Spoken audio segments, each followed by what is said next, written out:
നമ്മൾ എപ്പോഴും ശ്രദ്ധിക്കാവുന്നൊരു കാര്യമുണ്ട്. അത് നമ്മൾ പിന്നെ ആ തീരുമാനം എടുത്ത ശേഷം നമ്മളത് വാങ്ങുന്നവരെ, ആ വണ്ടി നമ്മുടെ കയ്യിൽ എത്തുന്നവരെ മിക്കവാറും നമ്മൾ റോഡിൽ കാണുന്ന ഈ വണ്ടി തന്നെ. അതെ, അയ്യോ അത് സത്യം കേട്ടോ. ഇഷ്ടപ്പെട്ട ഒരു വണ്ടി കണ്ടു കഴിഞ്ഞാൽ പിന്നെ പോകുന്ന.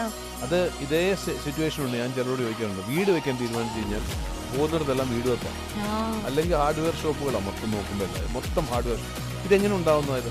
ഈ ബേസിക്കലി സെയിം ഈ ബ്രെയിനിൻ്റെ ഞാൻ പറഞ്ഞത് ചില സിസ്റ്റംസ് ഓൺ ആവുന്നതാണ്. അത് നമ്മൾ പറയും ബ്രെയിനിനൊരു എവിഡൻസ് സീക്കിംഗ് മെക്കാനിസം ഉണ്ടെന്ന് പറയും. എവിഡൻസ് സീക്കിംഗ് എന്ന് പറയുമ്പോൾ ഞാനൊരു കാര്യം വിശ്വസിക്കുകയാണ്. ഇപ്പോൾ ഒരു എക്സാമ്പിൾ പറഞ്ഞാൽ, ഞാൻ മലയാളം മീഡിയത്തിൽ പഠിച്ച ഒരാളാണ്. മലയാളം മീഡിയത്തിൽ പഠിച്ച ഒരാൾക്ക് ജീവിതത്തിലധികം വിജയിക്കാൻ പറ്റില്ല എന്ന് എൻ്റെ ഉള്ളിൽ വിശ്വാസമൊന്നും ഇരിക്കട്ടെ. കാരണം എനിക്ക് ഇംഗ്ലീഷ് അറിയില്ല, അതുകൊണ്ട് ജീവിതത്തിൽ വിജയിക്കാൻ പറ്റില്ല.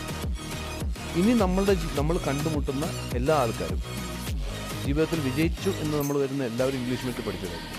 മാത്രമല്ല, നമ്മൾ പരാജയപ്പെട്ട എല്ലാ ആൾക്കാരും മലയാളം മീഡിയത്തിൽ